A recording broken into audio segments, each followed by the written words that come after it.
As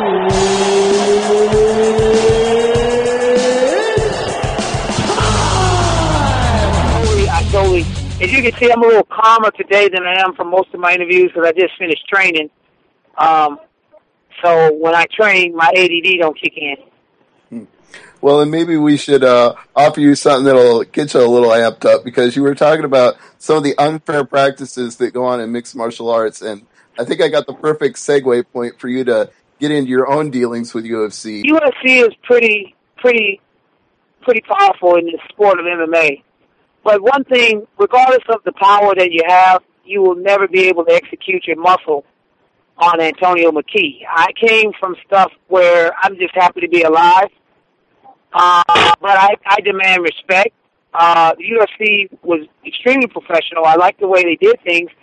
Unfortunately, it shows the true colors when you have a guy that's been undefeated for almost 8 years and get cut on one bad fight. This is what I'm talking about, the Fighters Union, where if you had a union to protect fighters, that wouldn't have happened.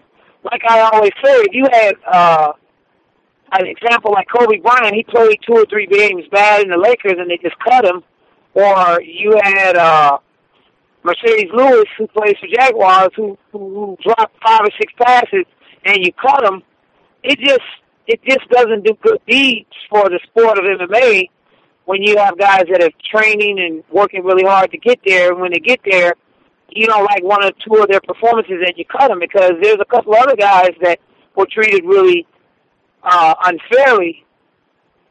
But at the end of the day, I guess if you're the biggest, the baddest organization, you can do whatever you want to do if there's no union protecting the fighters.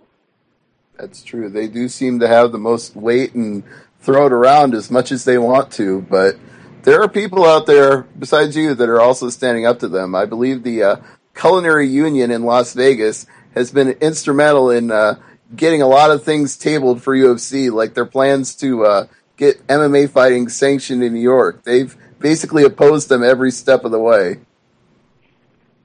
Well, I tell you, the Culinary Union, there's a Culinary Union that's working really hard right now. There's charges that they've requested to the federal government about monopoly, and there's a lot of stuff going on politically with the UFC. I don't know if people are paying attention to it. Most people are illiterate and they're just fight fans, and they don't look at the actual nature of the business and the sport for the athletes. They just want to see a bloodbath. But there's some great changes coming, and there's a lot of organizations that are popping up now, and I'll keep that quiet because, I've been told not to talk about these things. But there's going to be some competition for them and fighters to be able to have other places to fight and not solely depend on the UFC. That's very true. And we won't have you let the cat out of the bag on anything that hasn't been announced yet that's still in the works. But when you say there are other organizations out there, you've been fighting for one of them for a long time. You have Maximum Fighting Championships.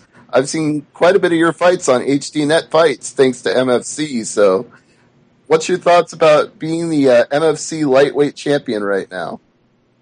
You know what? I still hold the belt. I'm set up to fight Drew Fickett. I mean, not Drew Fickett, but Brian Cobb, who knocked out Drew Fickett in replacing of me from a knee surgery.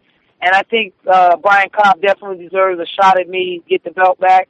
That's scheduled for January 27th. You know me, I've never turned down a fight. I've never walked away. I've always came to fight. And if it goes 5-5 or 3-5, you're going to get 100% out of me. And right now, my 100% just went to 110 to finish. Out of my last 4 fights, I've finished 3. And I'm going to continue to try not to leave it in the judge's hands, because I don't ever want to have to go through what I went through in the UFC again. Well, my co-host Peter isn't here tonight due to a family emergency, but his motto is never leave it to the judges. So he'd be happy to hear that. And you're not leaving it to the judges these days. Like you said, you got a Kimura against Rodrigo Ruiz. You got a TKO against Luciano Acevedo. You're finishing fights. So people who criticized you and said that you don't finish need to take a closer look. Well, you know what? A lot of times it wasn't about me trying to finish a fight. I don't try to hurt people. But if you look at the fights that I've finished, people got injured. Or there was some animosity between me and that person. And like I said, they brought the N out of me, the ninja out of me. And when you bring that out of me, you're bringing the street out. And, you know, I've only got enough gas for 1 or 2 rounds, and if I don't get it done by then, I'm probably going to gas out. So far, I've been very fortunate to finish these fights within the first, second round. All right, so you're basically outlining that your strategy is to hold back a little bit and keep some gas in the tank, and that's the result of some of these decisions, is that you don't want to burn out too quickly. Well, yeah, I looked at the sport. I looked at it as being a sport, not a source of entertainment. But, you know, coming out of college, I went undefeated for 5 years, had about 164 wrestling matches and won all 164. So to me, I wasn't used to, pinning people. You know, when you get at that high level, you're not going to just knock everybody out.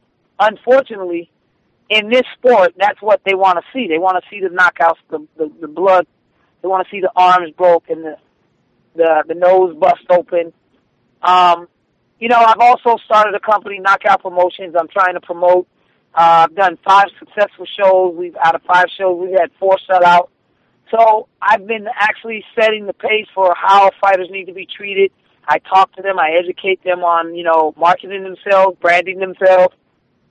If they don't want to go out here and put it all on the line for $2,000 or $3,000, you know, a lot of people don't understand when people say, "Oh, those guys are crazy. They're stupid. They're this."